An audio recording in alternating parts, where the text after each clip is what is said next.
This is the Sofirn SR23, and Sofirn did graciously send me this light, and I will be putting it through all of my tests as usual. So let's get into the specs real fast. This one is powered by a 21700 battery with 5000 milliamp hours, pretty classic from Sofirn. That battery is in pretty much all of their 21700s. It claims 3300 lumens on high with about 6500 to 7000 K. So it's a very white, inching towards blue there color of the emitter. But it does have 3 emitters on the front there, and the 4th one on the bottom is a UV emitter. So there's 2 steps on UV. You have a top and a bottom switch. So your top switch is your UV, your bottom is your normal white light. With that top one, you just click it, it turns on your UV light. You can see my white teeth that aren't that white, and then you can step it down to its lower UV mode or step it back up to the high, and then just a single press will turn it off. And then you press that bottom one, and that's going to be your normal. It's on low right now. If I double tap, I'm going to blind myself because it's tons and tons of light, but that is everything out of it. And then you turn it off, turn it back to whatever setting it was with one tap, and then another tap will turn it off. And then if I just double tap straight from here, it's going to go right to turbo. One tap, it goes off. But if I turn it on low and then I press and hold, it slowly ramps up when it starts to do it. It's slow, it pretty fast ramps up, and it pretty fastly ramps down as well. The ramping speed is very quick going up. It's actually a little bit slower going down, and then you can kind of put it where you want it. So say that's where I want it, I'll just turn it off, turn it back on, it's still right there. I double tap and I can get to my turbo. So I do kind of like that because I don't have to keep it on turbo necessarily. I just know I can double tap and get right to that turbo. I can put it on whatever light mode that I want it to be. It's got a nice crenulated bezel here, and it has just your normal aluminum body, a good pocket clip with a reverse clip. This thing's too heavy to put on a hat, I'll be just straight up honest. But I suppose you could, or you could use it for something else. If anyone has anything else they use that for, let me know. Also, if you haven't subscribed to the channel, please do that now. That's all I'm going to say.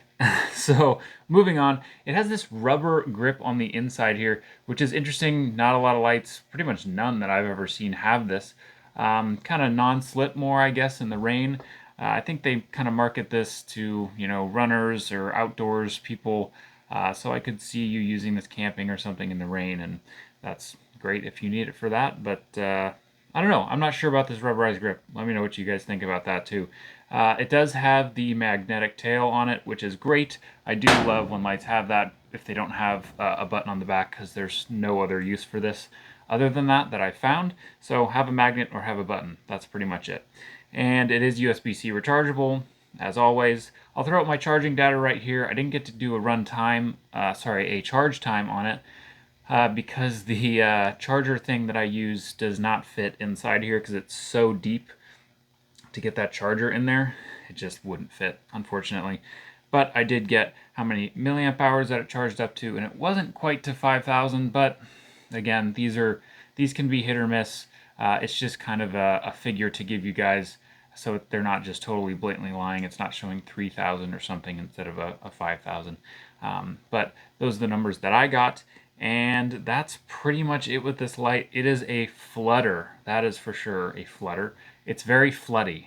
So lots of light coming out this way. It claims a 200 meter throw, which is halfway decent. It's not amazing, but it's halfway decent. And I think it's just because it throws out so much light. But you will see that outside right now, and then we will go right into our testing.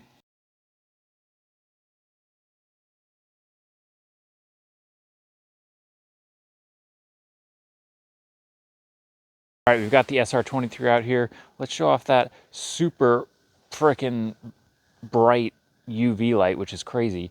The most throw I've ever seen out of a UV light. So you can really light up a serious area with this UV light.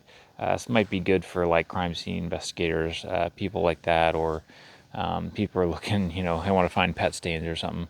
But or if you're scorpion hunting in the desert, that'll work. So let's turn that off and let's get to the main light. There it is on low, which is a good amount of light. I can search this no problem. I don't feel like anything is going to bounce back and just like blind me, which I really like, especially at something that has friggin' 4 emitters on it. Then it is stepping up right there, once again stepping up, and then I double tap and it is straight up daytime in the shed. So if you want to just blind someone going into the shed, you could easily do it with this. But let's step it back down with its nice, really cool ramping down, and you have that great low mode again. So I'm pretty happy with that.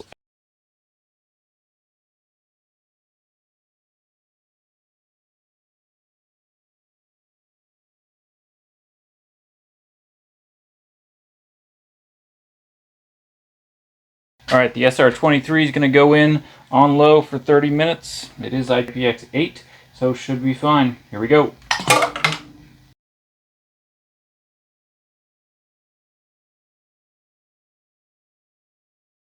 Timer just went off. And now, take it out, connect it. Get all that water in there. All right, obviously it's still on, but I will check for water intrusion and we'll go right into drop testing. All right, we have the SR23. We're going to do our drop testing. There is no water intrusion whatsoever in this. Held nice and tight as I would expect. And we're just going to drop it waist height, head height. Here we go. Ooh, big hit. And it's already off. Well, that's not good. Well, the main light does not seem to be working. It just flashes once. That's all it does. And then turns off. So the UV light is still working, so I'm going to test it with the UV light on, I guess, and we'll just go through the rest of the tests. Here we go.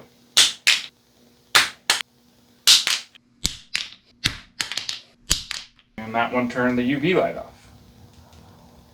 But UV light comes back on. Still the main light doesn't do anything now, not even a flash. Okay, UV light is still on. Let's drop it off the roof. Ow.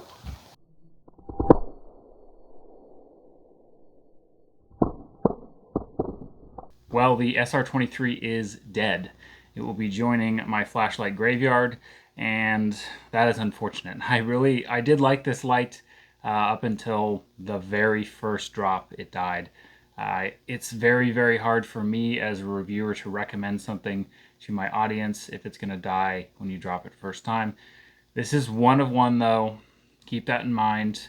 I don't have 10, I don't have 100 that I'm testing the same way, and it's not perfect science either, but I like to drop it on its head and on its side for a reason, because that's the likely areas that it's going to drop, and any combination in between.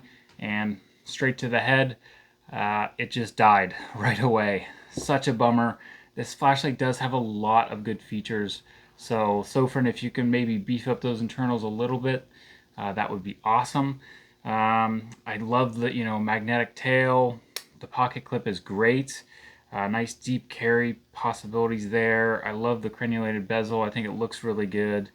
Could that be its downfall? It's got the steel, I believe. I don't think this is aluminum, because it hit and there's no crazy indentations like you get on aluminum.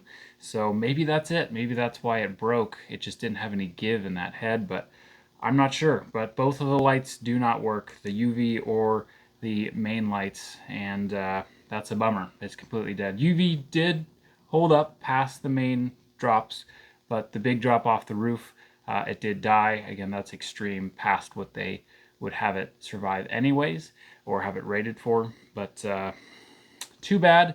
If you guys still want to pick one of these up because you don't intend to drop it, then I will have a link down in the description below that helps the Self-Equip YouTube channel out. I would appreciate that if you are going to buy it, and if not, I understand.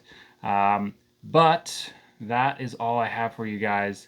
Don't forget to subscribe to the channel if you haven't already. That really helps me out, and we will see you guys on the next one.